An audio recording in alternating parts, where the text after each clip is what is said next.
É uma honra estar aqui na igreja da pastora Cristina, é uma honra estar aqui no evento Filhas, é uma honra estar aqui com vocês.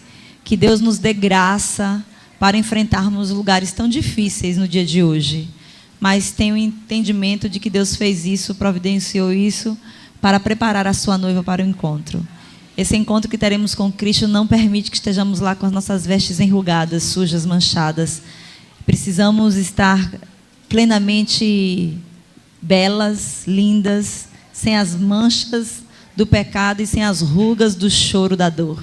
Amém? Então, se você quer ser a noiva de Cristo, adornada, bela e pronta para encontrar-se com o noivo, feche os seus olhos. Faça uma oração, a sua oração. Diga ao Senhor o que você veio buscar aqui, o que você espera desse dia, o que você espera levar, o que você espera deixar.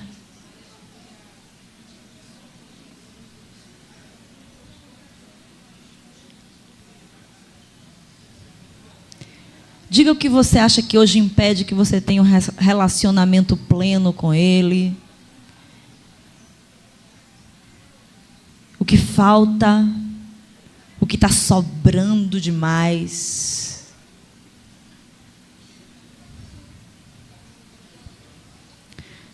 Pai, em nome do Senhor Jesus, oferecemos esta reunião, este lugar, estas pessoas a Ti.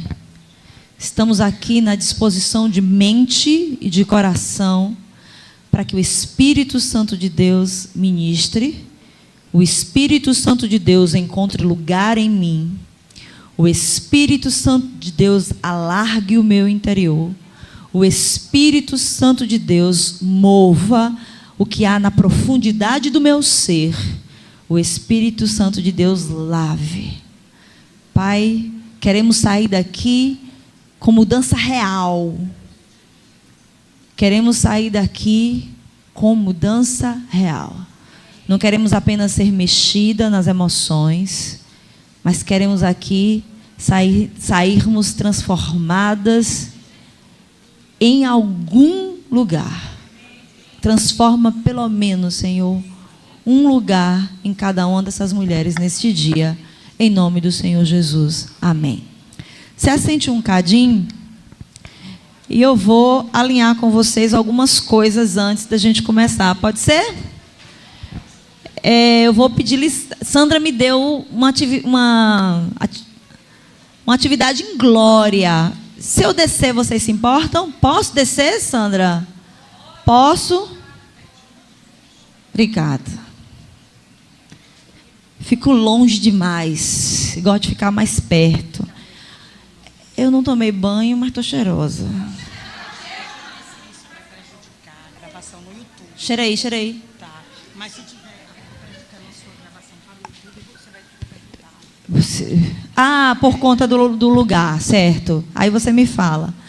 Porque eu estou vindo de um evento de casais e quando eu terminei de ministrar no retiro de casais, era 1 e pouca, aí eu não deu tempo de tomar banho, não posso dizer que tomei banho, que eu não posso mentir, né? Sandra, vem cá, Sandra, rapidinho. Enquanto ela está vendo aí se no YouTube está ajustado, eu quero alinhar uma coisa com vocês aqui.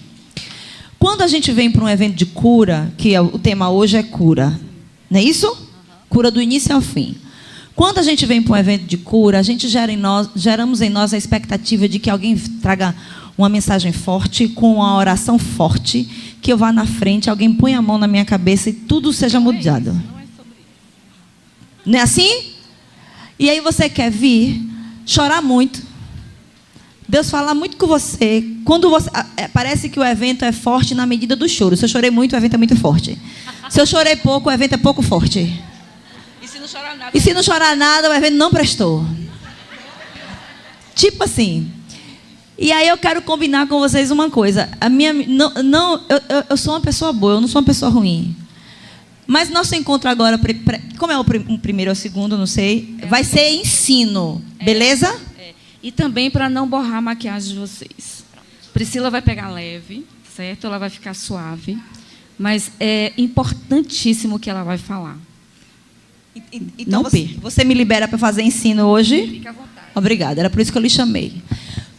Por isso que eu pedi para que a gente não tivesse... Porque, às vezes, algumas ministrações de cura, algumas pessoas fazem isso, às vezes até eu faço, fica um tangedor, né? Um tangedor ao fundo. Eu pedi para que não houvéssemos tangedor. Eu não quero você mexer nas suas emoções. Eu quero trabalhar pelo Espírito.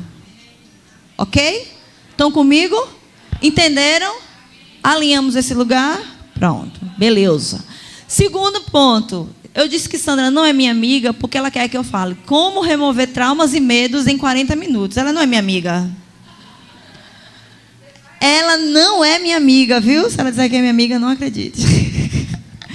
Porque, para a gente falar de traumas, a gente precisaria de pelo menos um seminário de 5 dias, de manhã, de tarde, de noite, só para falar dos traumas, sem a gente tocar nos medos. Então, é muito complicado a gente fazer o que ela pediu. Então, eu vou logo te dizer que eu não estou prometendo entregar isso aí que ela está dizendo, porque eu não vou conseguir, em 40 minutos, dizer como é que você remove traumas e medos. Vamos ser verdadeiras, né? E eu sou verdadeira nesse aspecto. Meu Deus do céu, é muito mover do Espírito. E talvez também com terapia, para a gente remover traumas e medos. E, ai, Deus de mim, se eu tivesse a fórmula. Eu quero alinhar com vocês algumas coisas sobre isso e lançar as bases fundamentais, ou os elementos fundantes dos traumas e medos. E aí, se você tiver alguma pergunta a fazer, eu não sei quanto tempo a gente tem, eu estou aqui para responder as perguntas, se você quiser, ok? Então, se sinta, eu desci para isso. Às vezes, num evento como esse, a gente fica meio, né, retraída, mas eu quero que você se sinta livre para me interromper em qualquer momento. Eu não perco o fio da meada, me interrompa, pergunte, e a gente vai dialogando. A gente agora de tarde começa um diálogo, até porque 3 horas da tarde vocês estão morrendo de sono. Daqui a pouco vocês estão olhando para a minha cara, fingindo que estão olhando e dormindo de olho aberto. E eu não quero isso. Ok? Então, como Sandra falou, meu nome é Priscila Oliveira, eu sou de Feira de Santana e trabalho com restauração desde 1900 e bolinha. Eu me converti, rapidinho, só para você entender meu lugar, eu me converti em 1991. Não diz que tu não nasceu ainda, não, que eu boto tu para fora. Que tu não tinha nascido, que eu boto tu para fora. Não aceito mais aqui, nem dançando. Eu me converti em fevereiro de 1991. Eu tinha 16 anos, pode fazer a conta, estou com 49. Nem parece. Né? Com 16 anos. E quando eu me converti, achando que, como a maioria dos crentes, eis que tudo se fez novo, sou uma nova criatura. E olhe que eu só tinha 16 anos, eu nem tinha 30, 40, nem tinha vivido as mazelas da vida, eu só tinha 16 anos de mazela. Tem gente que se converte aos 30, aos 40, eu só tinha 16 anos de mazela. E fui crente de verdade, foi uma conversão verdadeira, genuína, com choro, com meleca, com chão, misturando tudo no pó, na terra, saindo toda descambrenchada. Foi uma conversão daquelas. 30 dias depois, batizada no Espírito Santo, de uma forma quase que sobrenatural, quase que eu era levada aos céus no dia do meu batismo. E o mover de Deus e o fogo pentecostal de raiz, embora a minha igreja fosse batista. Mas, sabe, todo o movimento. Então, eu era batizada no Espírito, eu falava em línguas, tudo que você precisar de um currículo para ser crente, eu tinha. Tudo de um currículo para ser crente, eu tinha. Eu orava, eu jejuava, eu já tinha lido a Bíblia antes de me converter. Eu me converti lendo a Bíblia. Jesus falou comigo em voz audível no meio da roça para eu me converter. Quase Paulo, porque me persegue. Eu até caí do cavalo. Brincadeira, mas estava no cavalo. E desse jeito, poder de Deus, mover de Deus. Então, naquele momento, eu entendia que eu era nova criatura. Todas as coisas se passaram. E eis que tudo se fez novo e estava tudo resolvido na minha vida. Muita gente se converte neste lugar. E aí, no processo de jornada de ser crente, porque ser crente é um lugar que a gente precisa trabalhar com afinco, né? Principalmente aos 16 anos, onde tudo chama você, né? Eu tinha acabado de passar dentro da universidade, estudando de noite, num curso noturno. Só eu, mulher, Todos os homens em volta, delícia. Eu olhava assim. Né? E tudo tinha contra para que eu continuasse, permanecesse crente. Teve gente que fez aposta de quanto tempo eu ia demorar para ser crente. 1 mês, 2 meses, 3 meses. Apostaram. E graças a Deus, 30 anos depois, nós está aqui. Jesus purinho. Porque de mim mesma, nada. Mas 1 ano depois, 1992, eu me deparo com algumas verdades duras do Evangelho. Verdade de que, embora eu tivesse conversão genuína, embora o Espírito Santo de Deus tivesse vindo morar em mim, embora eu tivesse experiência com Deus, expulsasse demônio, pregasse, visse as pessoas se converterem, orava e o povo se curava, algumas coisas em mim ainda refletiam a natureza maligna, a natureza satânica, a natureza marcada pelo pecado dentro de mim. E eu não aceitava aquele lugar, porque tudo que era de Satanás não tinha passado. Eu não estava numa nova vida, eu não era nova criatura. E porque algumas coisas em mim pulsavam tão quão fortes, eu estava no mundo. Porque alguns desejos em mim não estavam alinhados ao desejo de Deus. Porque alguns pensamentos em mim não estavam alinhados aos pensamentos de Deus. Porque às vezes alguém falava uma coisa comigo e eu tinha vontade de matar. Se Deus já morava em mim, não era para ter vontade de matar ninguém. Era. Se Deus já morava em mim, eu não tinha se sentir desejos ou vontades completamente desalinhados com a palavra. Estão comigo? Tem alguém aqui assim? Só eu? Ô, gente, mente aí para me ajudar. Levanta a mão. Brincadeira. É brincadeira. Mas não é mentira não, é verdade, viu? Finge aí, ó, levanta a mão. Não é assim? Aí Paulo me ajuda e diz assim: o que eu faço, eu não quero. E o que eu quero, eu não faço. Que miséria é essa do pecado que parece que está costurado, entranhado dentro de mim, que não me deixa nem depois de eu aceitar Jesus Cristo como Senhor e Salvador, que não me deixa nem depois do Espírito Santo de Deus me selar com fogo, que não me deixa nem depois, e muita coisa dentro de mim não funciona. E aí eu me deparei nesse momento com Romanos 12, capítulo 1 e 2, Romanos 12, versículo 1 e 2, e diz: rogo-vos, pois, irmãos, pelo amor de Deus. Paulo está quase ajoelhado, pedindo: pelo amor de Deus, pelo amor de Deus, eu estou rogando, eu estou implorando, eu estou pedindo que você apresente seu corpo como sacrifício vivo, santo e agradável a Deus, que é o vosso culto racional. Mas em alguma medida não se conforme a esse mundo, não entre na forma desse mundo, mas transformai-vos pela renovação do vosso entendimento, para que possais experimentar a boa, perfeita e agradável vontade de Deus. 1 ano depois eu descubro que a vontade de Deus é boa, perfeita e agradável. Descubro isso porque a gente acha a vontade de Deus boa, mas a gente não acha a vontade de Deus agradável. E se a gente for crente de verdade, que deixar a mentira para trás, a gente vai tirar a capa da religiosidade e vai assumir que a gente acha a vontade de Deus ruim. Ruim de experimentar, ruim de comer. Porque quando Deus manda você caminhar a segunda milha com seu inimigo, tu olha assim e diz: oh, Jesus. Porque é uma coisa agradável, pastora. A gente come assim: ai, que delícia. Ai, come devagar para experimentar. Aí quando Deus manda a gente fazer uma coisa que a gente não gosta, a gente diz: eu estou comendo.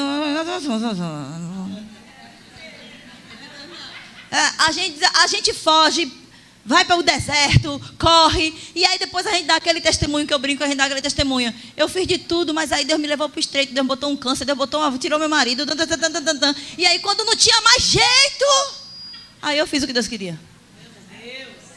Quantos testemunhos a gente já ouviu assim?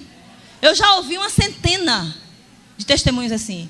A pessoa dizendo como o testemunho deveria ser, né? Como resistir à vontade de Deus. Porque ela vai contar tudo o que ela fez para fugir porque achava a vontade de Deus ruim. Na verdade, não é isso? Porque achava a vontade de Deus ruim. A gente até tem a consciência de que a vontade de Deus é boa, mas a gente acha ruim. E eu me deparei com essa realidade, pelo menos de mim. Pode ser que você seja bem mais crente do que eu. Eu estou falando rápido por causa do meu tempo, viu, gente? Mas se eu estiver acelerada demais, vocês mandam eu pisar no freio que eu... E aí, nesse lugar, eu fiz, rapaz, como é que eu digo que sou crente e acho a vontade de Deus ruim? Não acho a vontade de Deus agradável. Eu sei que ela é boa, boa no sentido de perfeita, mas ela é ruim de deglutir, ela é ruim de comer, ela é ruim de digerir, ela é ruim de colocar em prática. O que em mim tem de errado para que eu ache a vontade de Deus ruim? Quando você volta duas linhas no versículo, tem: mas transformai-vos pela renovação do vosso entendimento, para que possais experimentar a vontade de Deus, que é boa, perfeita e agradável. No nosso movimento crentez, porque a gente tem uns movimentos crentez estranhos, tem ou não tem? No movimento crentez, você chega para mim e diz assim: pastor, ore por mim, é que eu estou pedindo a Deus uma confirmação, e eu queria que a vontade de Deus se cumprisse. Mentira.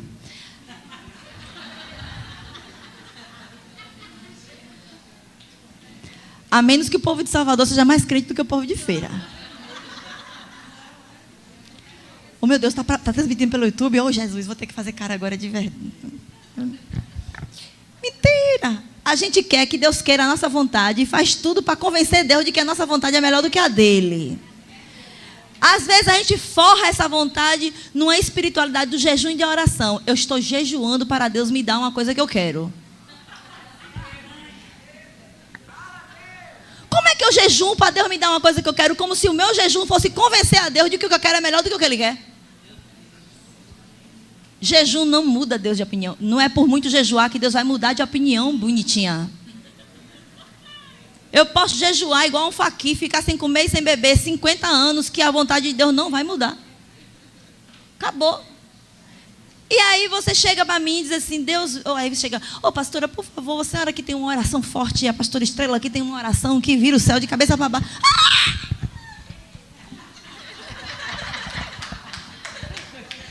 Meu Deus! Ai, linda, oh meu Deus! Quando eu crescer, vou pegar. E aí, nesse lugar, a gente chega assim, aí a pastora Meire, agora não, entendeu, né? Agora é a pastora Meire. Já rebaixei, já rebaixei. Aí a pastora Meire chega: vem cá que eu vou pegar você, vou fazer uma oração. E aí a pastora Meire diz: Espírito Santo de Deus, que... Não, mulher. Que ela experimente a vontade, tua vontade, que é boa, perfeita e agradável. A gente faz disso parecendo um mantra. Como se, por muito repetir, eu já saí. Vontade de Deus boa e perfeita e agradável. Vontade de Deus boa, perfeita e agradável. Como se a vontade de Deus boa, perfeita e agradável fosse um negócio que viesse do céu, pacote boa, pacote 2, perfeita, pacote agradável, e vai chegando assim, como se nada tivesse. Mas o versículo diz: transformai-vos. Tem alguma professora de português aqui? Letra português? Porque eu sou economista, então não tem ninguém das letras não, né? Então eu posso falar que ninguém vai brigar comigo. Mulher, me ajuda então, faz de conta que eu não sei. Deus manda a gente melhorar no texto? Manda a gente fazer o quê? Então vamos lá. O que é transformar? O que é transformar? Se a gente pegar pelo destino da palavra, mudar, ela não quer me ajudar. Ela tá fugindo de mim. Mudar de forma, né? Então eu tenho uma forma e transformar é mudar de forma. Esse é o verbo. Para todo verbo tem que ter um sujeito, sim ou não? Quem é o sujeito do processo de transformação? Vamos lá. Sujeito é o que faz a ação. Não é assim que a gente aprende no primário? Sujeito é o que faz a ação. E objeto é o que sofre a ação. Priscila mudou a cadeira. Quem é o sujeito? Quem é o objeto? Cadeira. Quem foi que fez a ação? Quem sofreu a ação? Pronto. No versículo tem um verbo. Qual é o verbo? Transformar. Tem alguém que transforma e alguém que é transformado. No versículo, ok? Quem é que é transformado? No versículo, Paulo está mandando quem ser transformado? Quem é o objeto da transformação? Eu. Ele está dizendo: igreja, pelo amor de Deus, transformai-vos pela renovação do vosso entendimento. Não é assim? Então, o objeto da transformação sou eu. Diga: eu sou o objeto da transformação.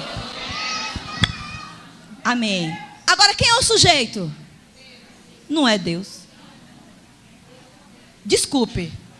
Mas me ajude aí. Transformai-vos. O vos está querendo dizer que sou eu que transformo a mim mesmo pela renovação da palavra. Você está orando e jejuando há 1000 anos. Oh Deus, tira de mim essa raiz de rejeição. Tira de mim essa raiz de medo. Tira de mim. E Deus não pode fazer nada por você. Porque o que Ele precisava fazer, Ele já fez. E esse processo de transformação é você que vai fazer pela renovação do seu entendimento. É pela palavra que você renova você mesmo, mudando você de forma, e só assim você pode experimentar a boa, perfeita e agradável vontade de Deus. É só pela transformação do entendimento que eu vou experimentar a boa, a perfeita e a agradável vontade de Deus. Se juntar todas as pastoras desse lugar e fizer uma oração forte a você, você não vai experimentar a vontade de Deus, é boa, perfeita e agradável. Você só vai experimentar a vontade, experimentar, ó, perfeita, agradável, boa, quando você mesma expor você mesma a um processo de transformação pela renovação do entendimento. Não adianta você orar, não adianta você jejuar, não adianta você vir para a vigília, não adianta você ouvir nada, absolutamente nada, 10.000 imposição de mão na sua cabeça, que enquanto você não se expuser à transformação pela renovação do entendimento, você não vai conseguir experimentar a boa, a perfeita e a agradável vontade de Deus. Entendeu aqui? Estão comigo? É o pronome reflexivo. É quando o sujeito pratica e o sujeito sofre a ação. Está vendo como é bonito a gente ter uma pró que explique? Transformai-vos. Quando eu me deparei com esse versículo, eu fiz, eita! Então sou eu? Sou eu?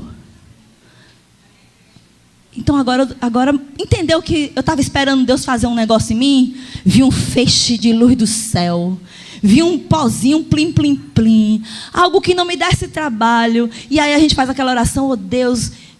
Tem uma música, né? Me ajuda a perdoar. Não tem um negócio assim? Melhora. Ah, pior. Que é crente não melhora. Crente que é crente. Crente que é crente. Crente que é crente não melhora. Crente que é crente é transformado.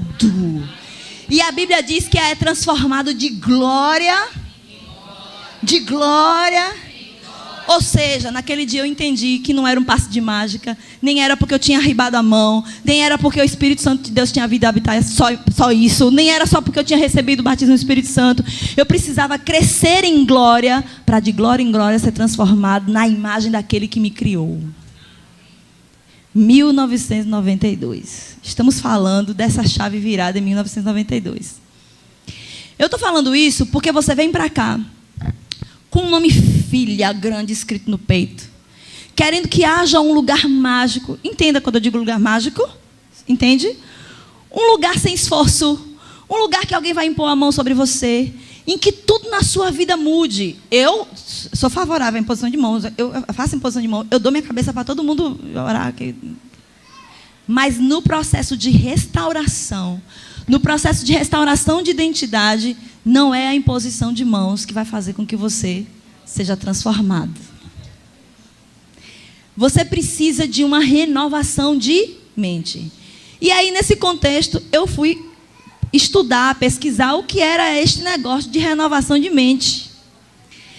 E descobri coisas que hoje são a base do nosso... Eu tenho um programa de restauração chamado RIA. Tem algum material no YouTube. Se você procurar RIA Restauração, vai aparecer aí o canal do Instagram e o canal do YouTube. E lá a gente vai falando quais são as bases de restauração que foram construídas desde 92 para cá. Então, o que eu trabalho hoje com restauração tem mais de 20 anos de fundamentação bíblica, de experimentação nos processos de restauração. E aí eu fui estudar e fiz uma construção, junto com as pesquisas que a gente faz, né, as pesquisas teológicas, na literatura, sobre o que a gente chama de dinâmica da natureza humana. E fui entender como é a minha natureza, o que é que tinha acontecido comigo quando eu me converti. Então, quando eu me converti, a Bíblia diz que meu espírito, que estava mortificado, morto nos meus delitos e pecados, e como diz Efésios, levanta, desperta, levanta-te dentre os mortos, e Cristo te iluminará, te esclarecerá. A gente entende que nosso espírito, que em Adão ficou mortificado nos delitos e pecados, na hora em que eu aceito Jesus e o dunamis do Espírito Santo vem habitar em mim, o meu espírito, automaticamente ele é vivificado. E eu passo a ser resgatada, restaurada na minha condição que eu saí de Deus. Eu saí de Deus perfeita. Eu saí de Deus à sua imagem. Eu saí de Deus conforme a sua semelhança. Quando eu saí de Deus, não saí de Deus marcada pelo pecado. Quando eu fui gerada nele antes da fundação do mundo. Antes da fundação do mundo. Quando é antes da fundação do mundo? Quando é antes da fundação do mundo? Vamos lá, vamos entender. Efésios fala, Colossenses fala. Eu fui gerada em Deus. Deus projetou o meu destino. Deus projetou a minha vida nele antes da fundação do mundo. Quando é a fundação do mundo? Vamos lá. Se fosse para marcar biblicamente, quando é a fundação do mundo? Gênesis 1, capítulo 1, diz: Deus criou os céus e a terra era sem forma e vazia, e o Espírito Santo de Deus pairava pela face do caos, pela face do abismo, gerando vida. Logo depois a Bíblia diz que ele vai gerando isso aqui que a gente conhece, que eu chamo de mundo visível. Posso chamar de mundo visível? A dimensão terreal, o mundo visível é gerado naquele momento. Naquele momento, Gênesis capítulo 1, Deus lança o quê? A fundação do mundo. Só que a Bíblia diz que eu fui gerada nele, que a minha vida foi gerada nele, que os projetos que ele tem para mim foram gerados nele quando? Antes. Então pensa comigo. Gênesis capítulo 1, versículo 1, tinha pecado na terra? Não. Gênesis capítulo 1, versículo 27, que é quando o homem foi criado. Tinha pecado na terra? Tudo era perfeito. Tudo era perfeito. O mundo era perfeito. Deus olhou, bom, muito bom. Né? Tudo era bom e a humanidade muito boa. Por que a humanidade era muito boa? Porque a humanidade era a imagem dele. Então ele olhava para mim, ele via medo. Ele olhava para mim, ele via rejeição. Se ele tivesse visto rejeição ou medo em Adão, ele tinha dito que era muito bom. Então, por quê? Porque ali naquele momento não havia nenhuma mácula de pecado. Eu costumo dizer, eu me lembro do dia em que Deus falou comigo a respeito dos espinhos e abrolhos na terra. Gênesis capítulo 3, a gente passa, né? 2 folhas? Gênesis capítulo 3, o que é que vem? A serpente, Satanás, lá ele, vem aqui no cochichinho, no coisa de Eva, e diz assim: ó, Eva, come besta. Come besta. Come besta. Como a gente diz, come que tu vai emagrecer. Eva come e dá o fruto do conhecimento do bem e do mal para Adão, e ali a Bíblia diz que entra o pecado na terra. Presta atenção, ó. A Bíblia diz que naquele momento brotou espinhos e abrolhos na terra. Não havia espinhos e abrolhos. Espinho, se tiver alguém da área de biologia aqui, da área de plantas, de botânica, vai me ajudar a descrever que o espinho é uma forma de proteção. É defesa da planta.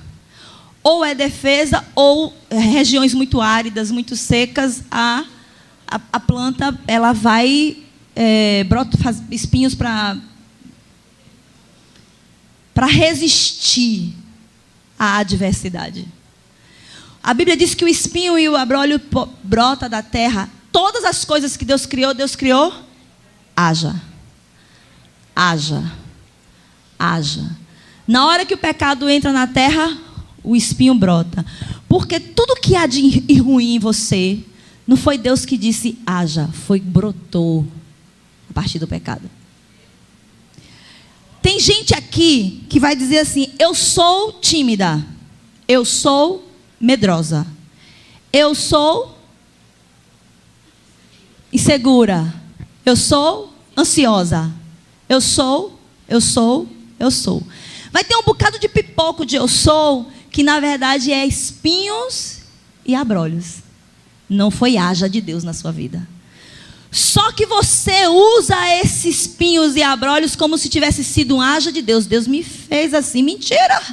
Mentira do Satanás. Porque quando Deus te formou, nem terra existia, que dirá pecado na terra.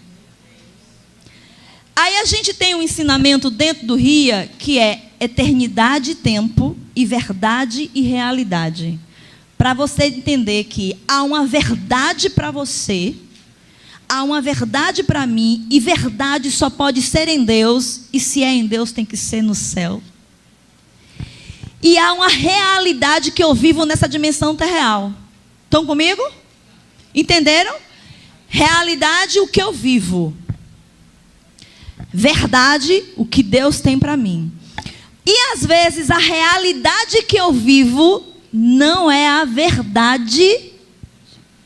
Eu digo de Deus só para poder ressaltar, porque verdade só tem em Deus. Fora dele, tudo é mentira.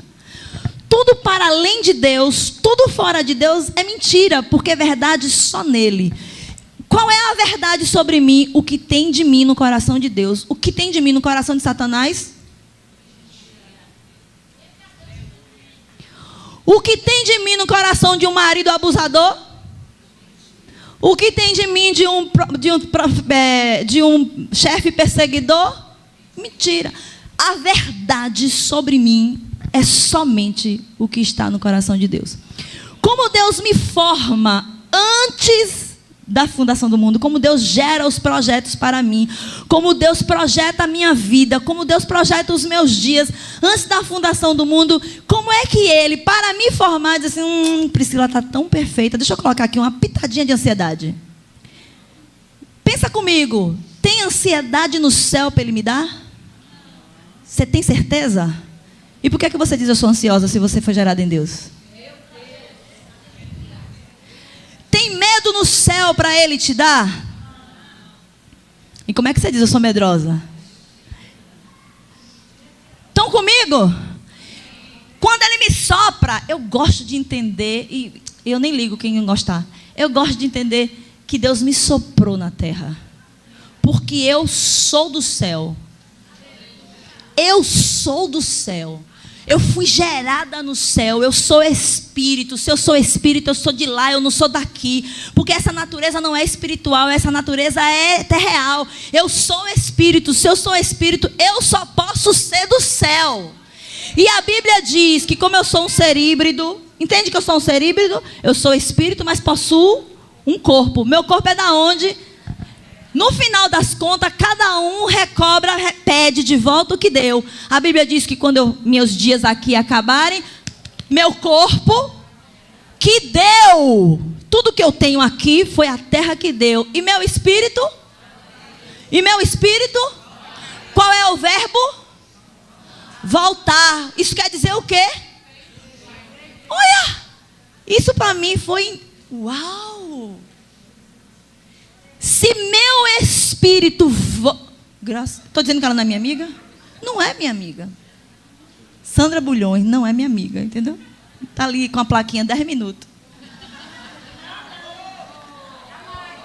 Está ali com a plaquinha 10 minutos. Quando o meu espírito volta para Deus, isso quer dizer que eu saí dele. Eu saí do lugar dele, da casa dele. Eu saí das suas entranhas.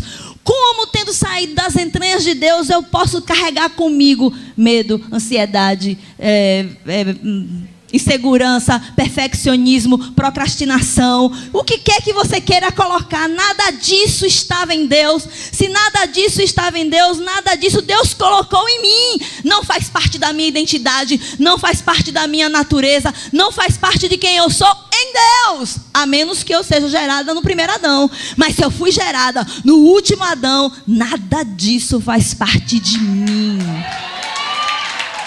Não faz parte de mim. E ter uma identidade restaurada é voltar à minha condição original, porque restauração fala de voltar à minha condição original. Se essa cadeira está quebrada, se essa cadeira foi danificada e eu vou restaurar a cadeira, eu vou voltar a cadeira à sua condição original. Quando a Bíblia chama no ministério da restauração a igreja para reconciliar o homem com Deus, o que ele quer? Quer que a humanidade volte à sua condição original. Qual é a minha condição original? Imagem e semelhança do céu. Ponto. Ponto, ponto.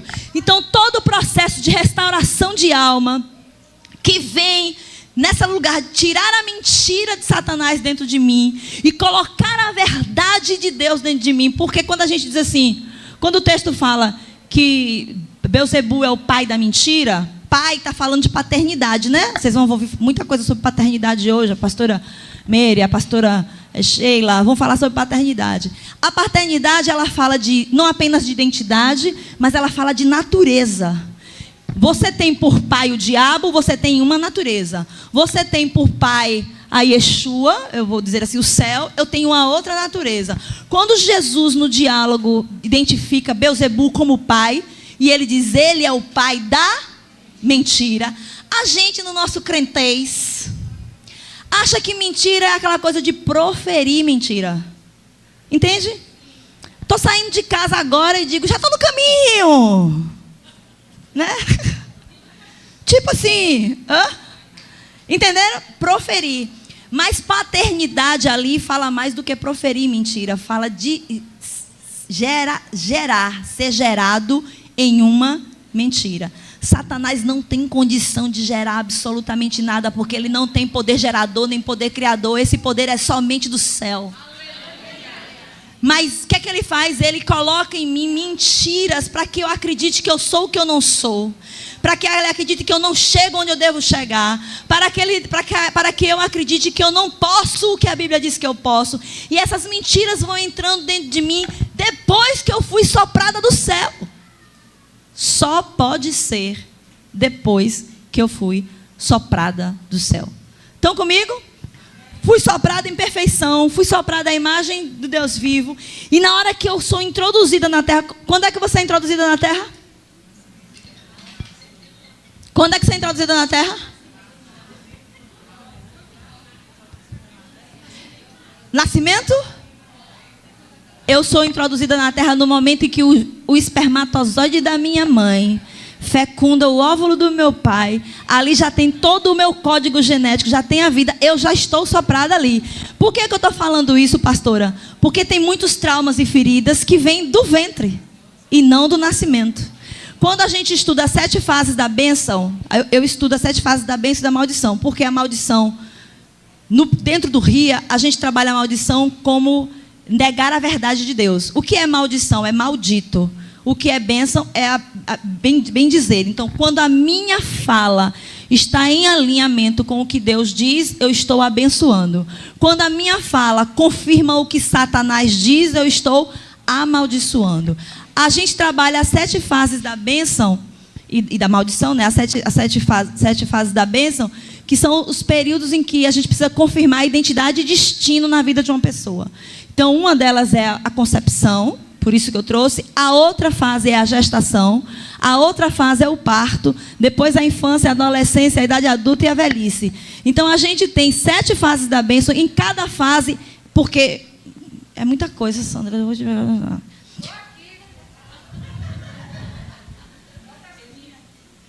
Valeu, ó. Falta 5. Mas eu vou terminar em 5 minutos. Se Deus me ajudar. Quando a gente fala das 7 fases da bênção, todo mundo precisa. Então, eu saio de Deus com a identidade, eu saio de Deus com um propósito e saio de Deus com um destino. A gente faz essa oficina, identidade, propósito e destino.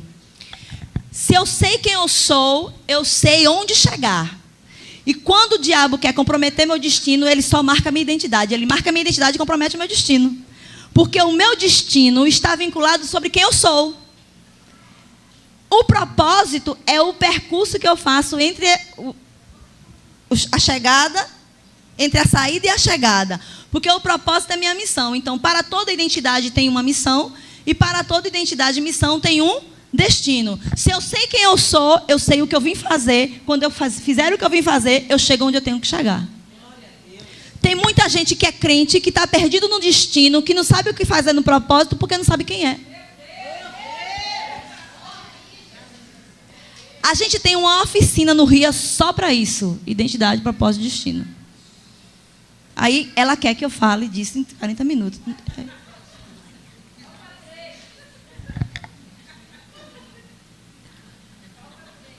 Sim, senhora. O que Satanás faz? Ele marca você na sua identidade. Ele só precisa fazer isso.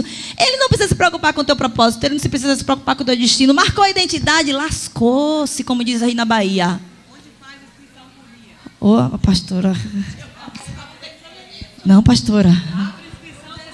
Pastora, tu não, pastora. Eu fico...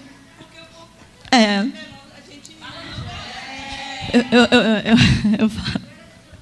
E que Deus nos ajude. Só para a gente entender. O diabo marcou a identidade, entendeu que compromete em cascata, compromete todo o restante. O que é que a gente quer que Jesus diz? Olha para mim, seja a minha imagem, seja conforme, né? Seja meu imitador, como eu sou de Cristo, diz Paulo. O que é isso? Resgatando a sua identidade para o lugar original. Todo o trabalho do Novo Testamento em Jesus é trazer você para ser igual a Jesus, porque sendo igual a Jesus, você é igual à família do céu. Resgatou a identidade, cumpriu o propósito, alcança o destino. Ok? Como é que Satanás faz? Eu tenho que marcar a identidade, eu tenho que marcar a identidade, eu tenho que marcar a identidade. Aí ele mira em 7 fases importantes da sua vida. Porque o papel dos pais... E aí é uma outra conversa sobre amor fundamental que não dá para fazer hoje. O papel dos pais é confirmar a identidade e apontar destino. Os filhos não são nossos, meus amores.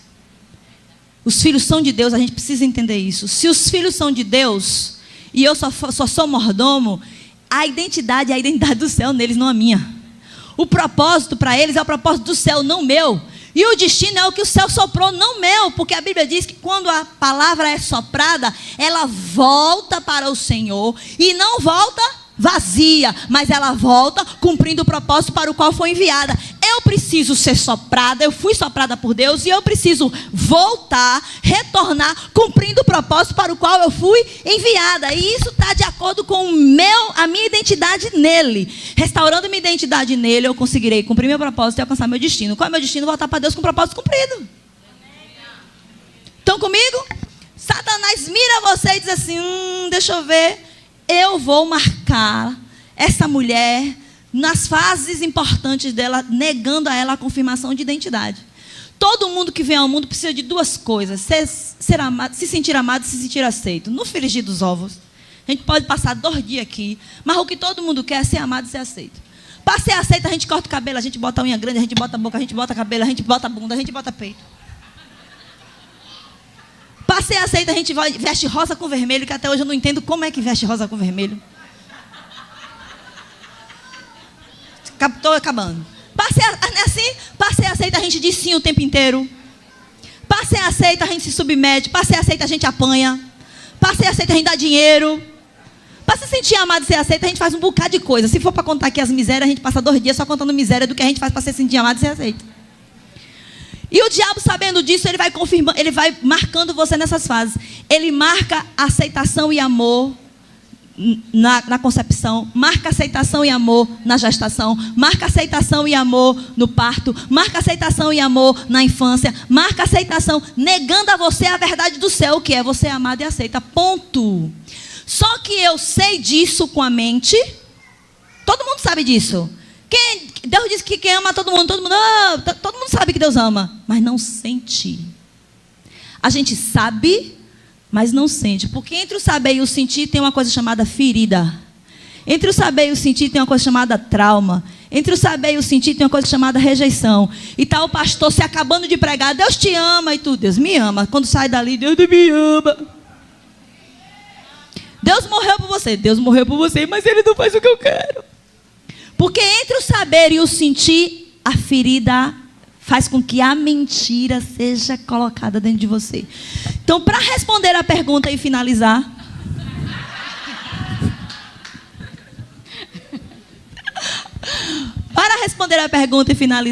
como eu posso remover traumas e medos? Restaurando a identidade no Abba. Como eu posso remover traumas e medos? Expondo o meu interior à transformação da palavra, mudando de forma, mudando de natureza, identificando quais foram os lugares de ferida, confrontando esses lugares em mim. E isso não é por um culto, isso não é num congresso, embora sejam importantes os congressos, eu faço, ela faz, todo mundo faz. Mas isso não é suficiente, você tem que ir para casa, tem que ter... Não conheço, para finalizar, não conheço ninguém que tenha passado por um processo de restauração que não tenha feito isso sem altar secreto. Deus faz isso no altar secreto. Crente deixou de ter altar secreto. Se não tem altar secreto, não tem restauração, porque restauração não é um passe de mágica, é resultado de altar secreto. Então, como restaurar, como abandonar, deixar, resgatar, acabar com os traumas e medos? No altar secreto, buscando sua identidade naquele que te gerou, teu Pai. Amém?